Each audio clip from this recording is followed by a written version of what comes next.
Hello, my name is Warren Peach. I'm the Director of Operations for the Texas Flying Legends Museum, and I'd like to welcome you here today. Appreciate your visit. This is a Japanese Mitsubishi-designed A6 M2-210. This particular airplane was built by Nakajima in January of 1942, only 1 month after Pearl Harbor. This is the same type airplane that was used against us at Pearl Harbor on December 7th of 1941, and is the oldest existing flying Zero of just a handful of Zeros flying in the world. It's one of the rarest airplanes out there and is the rarest one of the Texas Flying Legends Museum. This airplane saw combat during World War II in the Solomon Islands and was recovered in the mid-60s from an island called Balaele, just 11 miles south of Bougainville.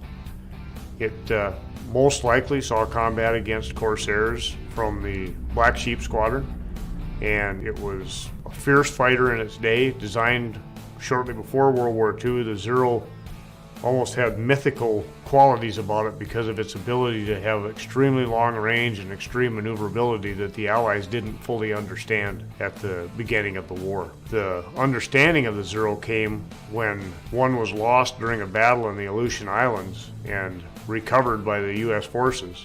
They took that airplane back, made it flyable, and in the test flying found out what its weaknesses and strengths were, and from that were able to tell all the Allied pilots how to avoid being shot down by a Zero and how to shoot a Zero down. They were told that the Zero, although very maneuverable, became very heavy on the controls above 200 miles an hour, so their instructions were to dive to over 200 miles an hour and turn away from the Zero, climb back up and come back and re-attack the Zero. That same technique had been developed by General Chennault with the Flying Tigers in China and was an effective defense against the Zero. Once that was learned, the Zero's effectiveness was greatly diminished. Zeros became famous later on in the war as kamikaze airplanes. Although many airplanes were used for kamikazes by the Japanese, the Zero seemed to be the one most famous for it, probably because there were more of them produced than the others. Kamikaze attacks were suicide attacks on ships and Allied installations. That was towards the end of the war, and another thing the airplane was made famous for. The little folding wingtips you see on the end of the airplane were simply to make it fit on the elevator of the aircraft carrier so they could get them below decks. Texas Flying Legends Museum had named their Zero the Last Samurai because of the training and the mindset of the Zero for the Japanese. The airplane is extremely light, which is why it is as maneuverable and as good a performance as it has. And that was a conscious decision by the Japanese military that instead of having armor and self-sealing fuel tanks and big guns, they would prefer to have a very light maneuverable airplane, more of a sword, not a shield concept. It worked very well for them at the beginning of the war in China and against the U.S. for the first couple of years.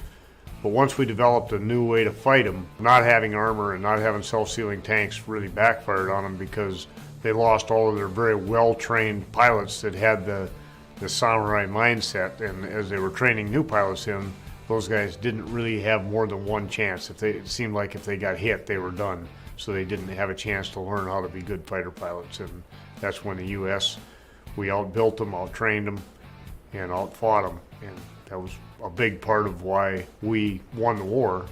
Was our airplanes were strong, and they were repairable, and they brought our pilots back so that experience was gained on each of those missions that they could come back and know more to go fight.